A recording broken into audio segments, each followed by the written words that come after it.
حلالہ، اس کا بھی آج بڑا مذاق اڑایا جاتا ہے. حلالے کی بھی دو قسمیں ہیں، ایک وہ جو لعنتی ہے، ایک وہ جس کو قرآن بیان کرتا ہے. آج بہت سے لوگوں نے قرآن و سنت کے نام پہ اتنی غلط فہمیاں پھیلائی ہیں کہ لا تلبسوا الحق بالباطل ہے نا، قرآن یہودیوں کے بارے میں کہہ رہے حق اور باطل کو آپس میں مرج مت کرو، لیکن عوام میں اتنا فتنہ پھیلایا ہے حلالہ حلالہ حلالہ حلالہ، یہ مولوی حلالے کراتے ہیں، یہ مولوی حلال، اتنا زیادہ اس لفظ کو اچھالا گیا ہے کہ ایک مذاق بنا کے پیش کر دیا ہے. تو ان آیتوں میں اللہ نے حلالے کا کانسیپٹ بھی پیش کیا ہے کہ اگر مرد نے 3 طلاقیں دے دی ہیں، 3 طلاقیں دینے کے بعد عورت اب اس مرد سے دوبارہ نکاح نہیں کر سکتی. اسلام آپ کو طلاق کے لفظ سے کھیلنے کی اجازت ہی نہیں دیتا ہے، اس کو مذاق نہ بنایا جائے. تاکہ عدت گزرنے کے بعد عورت آزاد ہے. اللہ میاں کہتے ہیں اس کے علاوہ جہاں چاہے نکاح کرو، اس سے نہیں ہو سکتا نکاح تمہارا. اس میں کوئی بغیرتی ہے؟ لوگ کہتے ہیں نا حلالہ بغیرتی ہے. اس اسٹیپ میں کوئی بغیرتی کوئی شروع ہو رہی ہے؟ جہاں چاہے نکاح کرے. اس عورت نے کسی مرد سے نکاح کر لیا، کم سے کم 2 گواہوں کو پتا تھا. نکاح میں ویسے بھی 2 گواہ کیا ہوتے ہیں؟ کافی ہوتے ہیں. اگر کوئی پوری دنیا کو بتائے بغیر کسی مجبوری سے 2 گواہوں کی موجودگی میں چھپ کے نکاح کر رہا ہے، دوسری شادی میں اکثر 2 گواہ ہی ہوتے ہیں. ان کو پتا ہے 2 کے 4 ہو گئے نا تو 4 پورے محلے کو بتا کے پٹوا کے ہونے ہی نہیں دیں گے. گواہ جہاں آ گئے وہاں بغیرتی ختم. 2 بندے ہیں، پکڑا جاؤں گا تو بتا دوں گا بھائی یہ 2 میری شادی پہ کیا ہیں؟ گواہ ہیں. اگر کسی عورت نے 2 گواہوں کی موجودگی میں کسی مرد سے نکاح کر لیا تو یہ مرد اس کا شوہر ہے. اس شوہر کا اس عورت کے قریب آنا بغیرتی نہیں. یہ شوہر اس کے قریب آیا، اس سے ہم بستری کی، کوئی بغیرتی نہیں ہے. لوگ اس کو یہ تعبیر کرتے ہیں ایک کی بیوی دوسرے کے بستر کی زینت بن رہی. ابے اس کی بیوی ہے نہیں، یہ صحیح ہے نا، وہ تو طلاق دے دی، ختم ہو گیا اس کا رشتہ. ابھی اپنے شوہر کے گھر میں ہے. یہ ہم بستری کرنے کے بعد عورت کو یہ اختیار ہے کہ اسی کے ساتھ زندگی گزارے. اور جیسے حضرت جمیلہ کو اپنے شوہر پسند نہیں آئے، ان کا ارادہ تھا کہ میں شوہر بدل لوں، تو اگر اس عورت کو بھی خیال آتا ہے کہ بھائی میرا پہلے والا شوہر مجھے یاد آ رہا ہے، میرے چھوٹے چھوٹے بچے ہیں، اگر میں اس شوہر سے طلاق لے لوں اور میں پہلے والے سے نکاح کر لوں تو اس طلاق کے مطالبے میں بھی نہ کوئی بغیرتی ہے نہ کوئی شریعت کی طرف سے پابندی، کیونکہ اس طلاق کی بھی کوئی بیس ہے اور عورت اس پہ مجبور بھی نہیں ہے. بھائی اس کو کس نے کہا مجبور؟ نہ اس نے کوئی شوہر سے پہلے ایسا ایگریمنٹ کیا ہے. اگر وہ ایگریمنٹ کر لیتی تو یہ ناجائز ہو جاتا. نہ اس نے ایگریمنٹ کیا ہے، لیکن وہ چاہ رہی ہے کہ میں پہلے والے کے پاس چلی جاؤں. اور حدیث سے یہ بھی ثابت ہے، صحابیہ نبی کے پاس آئیں کہ میرے شوہر نے مجھے 3 طلاقیں دی تھیں، میں نے دوسرے شوہر سے نکاح کیا، لیکن دوسرا شوہر نامرد ہے، وہ مجھ سے ہم بستری نہیں کر پاتا، میں اپنے پہلے شوہر کے پاس جانا چاہتی ہوں، کیا میں طلاق لے کے جا سکتی ہوں؟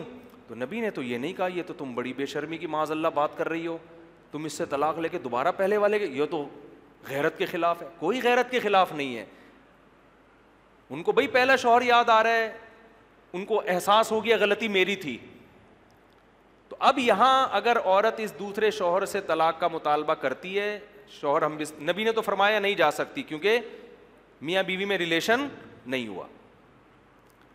تو اب اگر یہ خاتون اپنے شوہر سے طلاق کا مطالبہ کر لیتی ہیں، وہ اگر کہتا ہے میں طلاق نہیں دوں گا، اب دوبارہ مطالبہ کرنا کیا ہے؟ بغیرتی. جب وہ نہیں چھوڑنا چاہ رہا تو اس شوہر کا حق، ابے بھائی جس کے پاس رہتی ہے اس کا حق ہے، یہ پرانے والے کا حق ہے، جو رہ رہی ہے اس کا حق ہے نا. اب اس کو خوش رکھو، وہ دے دے تو اس کی مرضی ہے، نہیں دے تو بس صبر کرو. اس کو تنگ، اس کو بولو بس ٹھیک ہے میں آپ کے ساتھ خوش. لیکن اگر وہ دے دیتا ہے، وہ کہتا ہے یار نہیں رہنا چاہتی تو میں کیوں رکھوں، تو اس میں بھی کوئی بغیرتی بولو نہیں ہے. پھر اگر یہ طلاق دیتے دوسرا دے دے، پھر یہ عدت گزارے، عدت گزارنے کے بعد ساری دنیا میں جس مرد سے چاہے یہ نکاح کرے، اس میں کوئی بغیرتی نہیں ہے. جب ساری دنیا میں جس مرد سے چاہے نکاح کرنے میں بغیرتی نہیں ہے تو اپنے بچوں کے باپ سے نکاح کرنے میں کیوں بغیرتی ہے؟ نہیں یاری میرا خیال ہے بات سمجھے. وہ اس مرد کو اس لیے ترجیح دے رہی بھائی یہ میرے بچوں کا کیا ہے؟ باپ ہے. اور آئندہ اس نکاح میں طلاق کا امکان بھی کم ہے کیونکہ حلالے کا جو مقصد تھا وہ حاصل ہو گیا ہے. عورت کو بھی احساس ہو گیا اور مرد کو بھی احساس ہو جائے گا. اور مرد بھی پابند نہیں ہے دوبارہ اس سے شادی کرے. وہ کہا میں نہیں کر رہا, میں نے تو تمہیں چھوڑا اس لیے تھوڑی تھا کہ میں کروں گا تم سے نکاح. لیکن آج اس کو بھی لوگوں نے کیا بنا کے پیش کر دیا ہے, ایک مذاق بنا دیا ہے.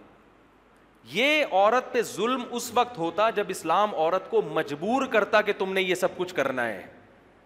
تمہارے شوہر نے 3 طلاقیں دی ہیں, لہذا عدت گزارو گی, تم دوسرے شوہر کے پاس جاؤ گی, وہ تم سے ریلیشن قائم کرے گا, پھر وہ تمہیں طلاق دے گا, پھر تم عدت گزارو گی, پھر پہلے سے نکاح کرو گی.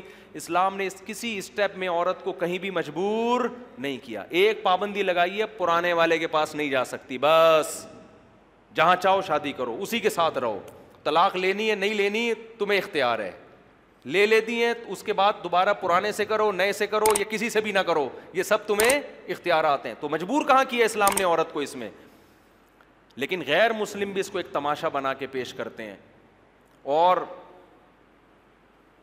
جو اس آج کل کے اسکالرز ہیں جن کو اسلام کا پتہ نہیں ہے, وہ علماء کا مذاق اڑاتے ہیں. تو حقیقت میں وہ کس کا مذاق اڑا رہے ہیں؟ قرآن کا. اب سوال یہ پیدا ہوتا ہے اسلام نے یہ رکھا کیوں ہے؟ اسلام نے طلاق کی روک تھام کے لیے رکھا ہے, تاکہ لوگ طلاق کے لفظ کو مذاق نہ بنائیں. ورنہ زمانے جاہلیت میں یہ ہوتا تھا, دھڑ دھڑ دھڑ طلاقیں نکالی, پھر شادی کر لی, پھر طلاقیں نکالی, پھر شادی کر لی. عورت کو ایک عجیب اذیت ہوتی تھی طلاق کے لفظ سے. تو معاشرے میں چند لوگ عبرت کا نشان بنتے ہیں, 10 آدمی عبرت کا نشان بنتے ہیں, اور 10,000 کو ان کے عمل سے عبرت حاصل ہوتی ہے کہ یہ لفظ زبان سے نکالنے کا نہیں, اس کی اللہ کی نظر میں بڑی بھاری اس کی حیثیت ہے. یہ لفظ نکلے گا تو اتنے آرام سے بیگم ریورس نہیں ہوگی, تو سوچے گا 100 دفعہ. اسی وجہ سے اللہ کے انہی احکامات کی برکت ہے کہ طلاق کا لفظ بہت آسان, مگر طلاق کا ریشو بہت کم ہے اسلامی معاشرے میں. یہ انہی احکامات کا نتیجہ ہے. اور جن معاشرے میں 3 طلاقوں کو ایک قرار دینے کا رواج ہے نا, ان میں دھڑا دھڑ طلاقیں ہوتی ہیں, کیونکہ ان کو پتہ ہے جب چاہو جہاں سے چاہو فتویٰ مل جائے گا اپنی مرضی کا. تو یہ دوسرا حکم ہے. سمجھ میں آ گیا کیا ہو گیا بھائی؟ یہ سورہ بقرہ میں اللہ نے عائلی قوانین میں کون سا حکم بیان کیا؟ دوسرا حکم.